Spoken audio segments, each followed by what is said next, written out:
I'm gonna need that when you're done with it.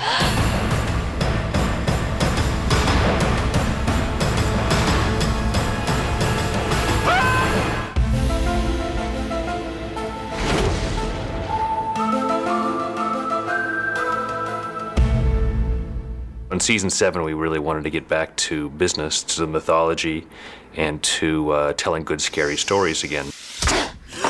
For me, being the main mythology writer, I had to think about the season very carefully, and in a way I had never had to think about the show.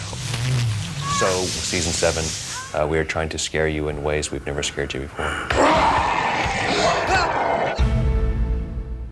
Everyone was a little anxious, mostly me, about how to approach these episodes as if they were the final X-Files stories we would ever tell. There was a chance that it could be the last year of the series. There were things that the series needed to do, and character issues, and Mimi Rogers' character was a character you were destined to hate because she was a competitor for Mulder's affection with Scully.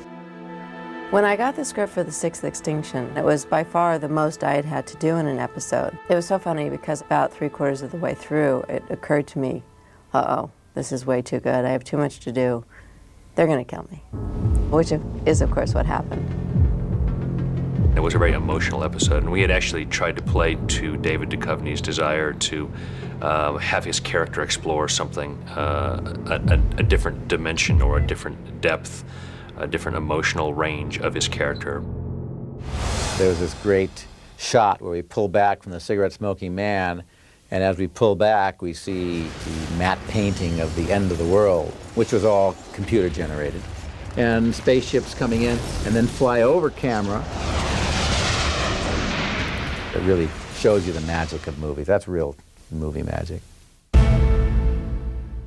That was a real experimental episode because the idea is, how do you tell an episode from the monster's point of view so that if it really works, if it's really firing on all cylinders, by the end of the episode, Mulder and Scully are the bad guy, the antagonist. You don't want them to show up and stop the monster. You want the monster to get away at the end, even though he cracks people's heads open and eats their brains. We had a great little actor, Chad Dinella, in it, and a great makeup job by the John Village people with the skull cap and the black eyes, the shark's eyes and the shark's teeth. The hardest part about that was hiding his ears, because we had to hide his ears underneath a ball cap and still put ears back on top of it without making his ears look giant. There was a lot of little tricks. Every illusion we could pull to make it look like he didn't have these huge giant ears, we did. Rob, be that good person I know you mean to be. And he looked at her, and through these black contact lenses, you can't see tears, but you can see the mist in his eyes. And he takes this long moment before he makes a decision that enough is enough. And then he turns and he runs at Mulder, and he commits suicide, basically.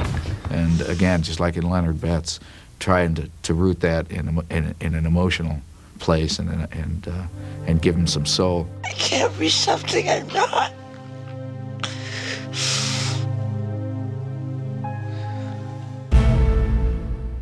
The TV series Millennium ended before the Millennium did. And we thought it was a shame that Frank Black didn't actually get to see the calendar changeover. Hi, my name is Fox Mulder. This is my partner, Dennis Scully. It's a pleasure to meet you. You mind if we sit down? So we loved the idea of bringing Frank Black onto the X-Files so that he could see New Year's Eve 1999 change to New Year's Day 2000. And there was an added bonus to doing that episode, which was after 7 years of teasing, we could let Mulder and Scully kiss. And the reason we could do it is because it was New Year's Millennium, and that's a thing people do. I love the way the kiss turned out, not just for the kiss itself, but for the looks that those two actors gave each other after the kiss, which I thought were so rich and loaded that they invite all kinds of questions about what the two of them thought about that kiss and whether they would ever kiss again. The world didn't end? No, it didn't. There is a history and there is potential between her and Mulder, and I think that selfishly, wonderfully, the fans just want them to be together. The Amazing Maleeni started from an idea that Frank Spotnitz had. He had been saying to me for two years prior, I want to do a magic episode.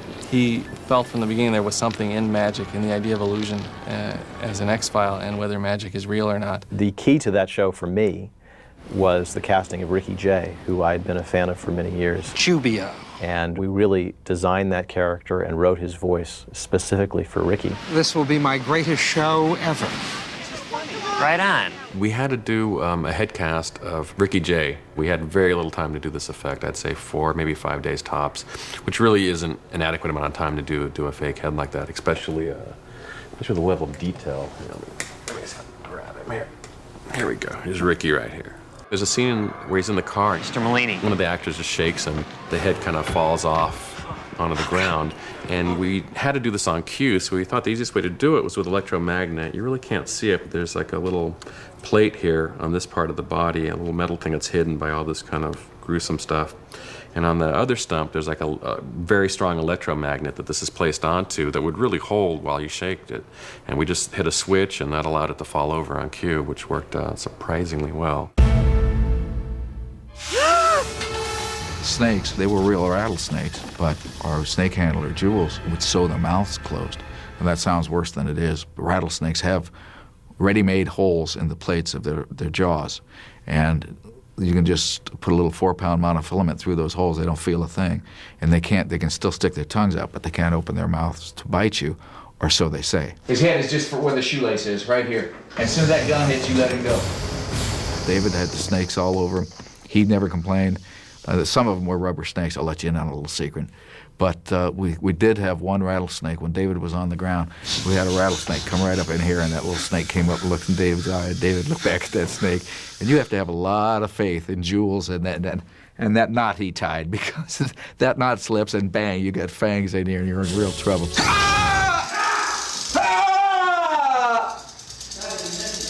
He got me. I was a little anxious to be working with live snakes. You know, I think there's something in us that is afraid of snakes. I think something primal, you know, and I think even though you know that they're sewed shut in a way that doesn't hurt them, which was also a concern. Yeah, I didn't want the snakes to be hurt. Still, I mean, they're rattling and looking at you and sizing you up. What we wanted to do was finally deal with the story of Samantha and give people an answer to that. And we didn't want it to be an easy answer.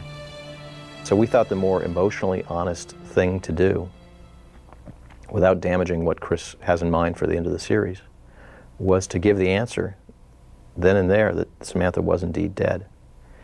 And also to make it cathartic and kind of moving and a release for Mulder and this guy who's suffered under the weight of her disappearance the entire time we've known him. This is the end of the road. That I've been brought here to learn the truth. Are you ready for it? We needed someone to bring a visual style to an episode that was dealing with ethereal beings in a kind of literal way. We had to see these things, so it had to be done very deftly and carefully, and it could have been corny or hokey, but Kim always has very good ideas about how to put these things on film. Kim gave it a visual style that I think turned out to really help the emotion, the deep emotion that was, and I think the music helped as well to tell the story of Mulder coming to terms with what had happened to his sister. David Duchovny taught me a great lesson. When we shot Closure, there's a moment when the little boy leads David to the children playing around the tree, and Mulder sees his sister for the first time since she was abducted and realizes that she's dead, and he sees her spirit, and the little girl runs to him. The script called for David to hold the little girl and get down on his knees with her and break down and cry. And I said, okay, well, David, this is what he said, Kim, I said, I want to talk to you. He said, I think we shouldn't do that. I said, but David, this has been the quest to find your sister. He said, I got an idea, and I just want you to look at it. I said, okay. And the little girl ran into his arms. At first of all, he didn't want to touch her. She put his arms around him. And then he had a moment, he put his arms around her. And he stroked her hair. And he just kind of stared off into space, and she took his head off his chest and looked up at him, and she had the thinnest smile on her face. And she put his head back on her chest, and he had the most peaceful look on his face. There was no tears. It was such a simple moment. And I said, cut it. And I went to David and I said, that's powerful. That's powerful. It's kind of a standing joke in the X-Files that we always cast, not that we cast unattractive people, I think we have a very attractive cast, but we never cast people that look like that. We don't, you know, we try to cast people who look like everyday people by and large. That's one of the aesthetics of the show, is that it should all seem very real. So we were enjoying the novelty of casting a part where it was important that the person look like a sex pot. We have the sort of obligatory Sharon Stone leg crossing homage in the episode, and so you know, when you're telling the cameraman, we know where to put the camera down here, looking up at her skirt, everybody gets a little bit nervous, including the actress, I'm imagining, because I don't know, it's a very risque sort of camera angle, and then you have the actress do it several times wearing, you know, next to nothing. And I have to say, for like the first 2 or 3 times she does it, everybody kind of holds their breath, and then it's like it's no big deal. It's as if she's doing, you know, she's eating a sandwich. I sure upset the man running the metal detector. The truth is, with that shot, it was kind of difficult because I kept getting the timing wrong. I didn't know whether I wanted her to deliver the line before she crosses her legs, during her crossing her legs, or after she crosses her legs. And so I think I had her do it about 20 times, not being able to make up my mind. So I'm sure she's an expert leg crosser by this point. Get the module! When we heard, oh, you're stuck in a virtual reality game, and then we saw, like, all the cool guns and the outfits. Well, we get our outfit in the trailer, and it's the action thing with the vest, and we go, oh, cool, we can hardly wait till we get our guns. And then we realize, oh, wait, we're stuck in the virtual reality game without weapons. How pathetic is it? We don't even get a little, we were all looking forward to being, you know, action heroes. And, of course, Mulder had to come in and save our butt. You guys okay? We've been better. At one point, I think Bill Millar was talking to Chris, and Chris was saying, you know, I wanted to appear in military garb and, you know, firing Uzis. And I think Bill literally, as a joke, said, well, why not put her in a tank? And of course, Chris said, gee, that's a great idea. Bring it on. I did write the script with the intention of directing, but I did not pre-think the fact that I would be directing myself in every scene. Angle the head of the lamp a little towards Scully. I needed to split my mind, so I could only focus on the fact that I was writing it for the longest period of time, until probably about 2 days before I started directing. 4 days before I started directing. And then I could switch over to director's mode. But while I was writing, it didn't even occur to me the difficulty of directing myself in every scene. I had an idea of how I wanted the episode to look, and how I wanted certain scenes to look, how I wanted certain environments to look and locations to look. I mean, I had very specific ideas, and so I asked a lot of questions about film stock, about lenses, about filters. And then we'll do a close-up on that too, just for the last beat. Things were slowed down. Her perception of reality was heightened at certain points. And she was very, very active in the post-production process. We got a lot of response to the show. It was a softer kind of an X-Files. It showed us a lot about Scully's character and how important her career was, that she sacrificed a very major part of her life for her career. What do you want, Dana?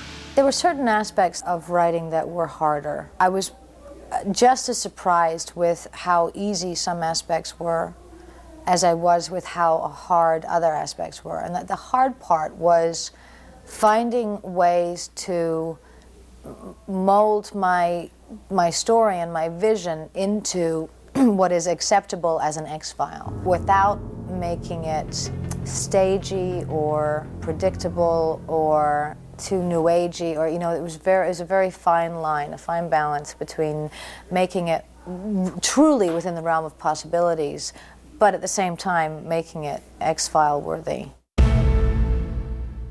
David Duchovny directed a wonderful show called Hollywood AD, which was sort of a tribute to old Hollywood.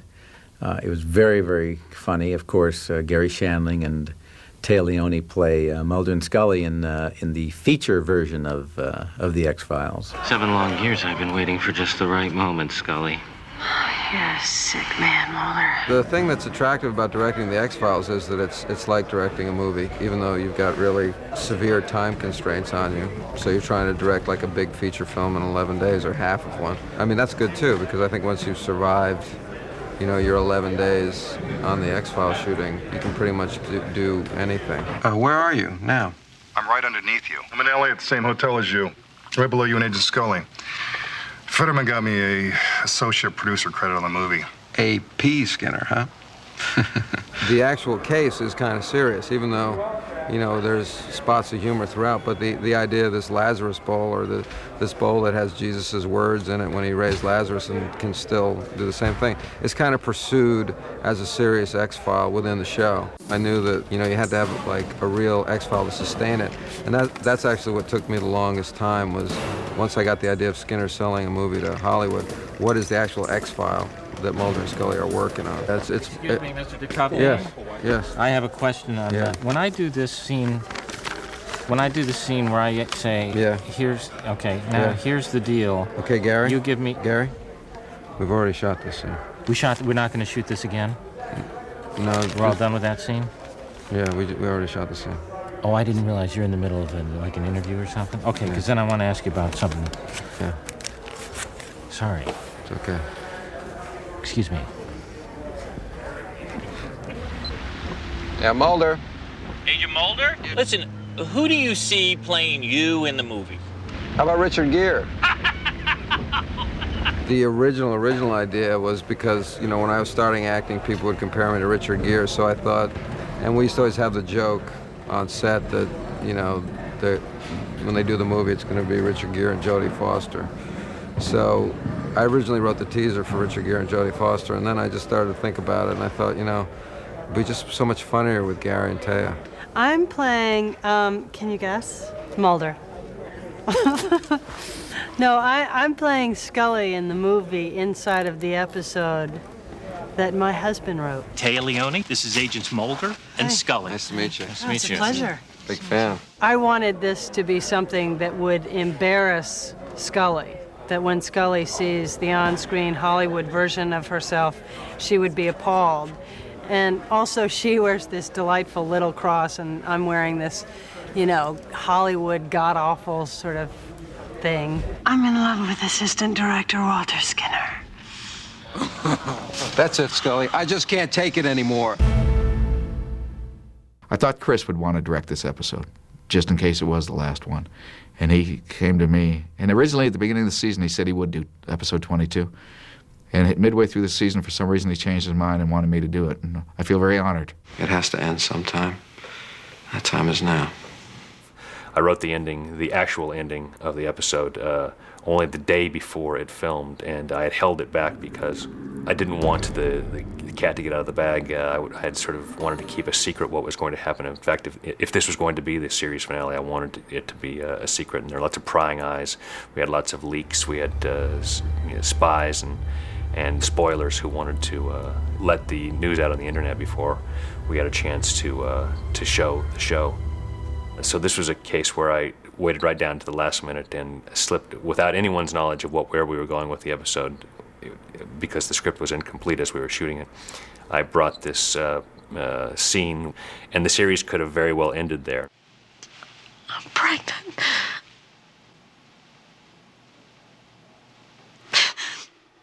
Scully and Mulder's beliefs were coming together at the end of season 7, which was a nice place to be, and that actually was the basis of season 8. How they would work together, that Scully would begin to believe as a scientist in the existence of extraterrestrial life. And we played with that in a very honest way, I think, with her as a scientist. So this really was, while Requiem was a requiem, it ended up becoming a foreshadowing of what was to come.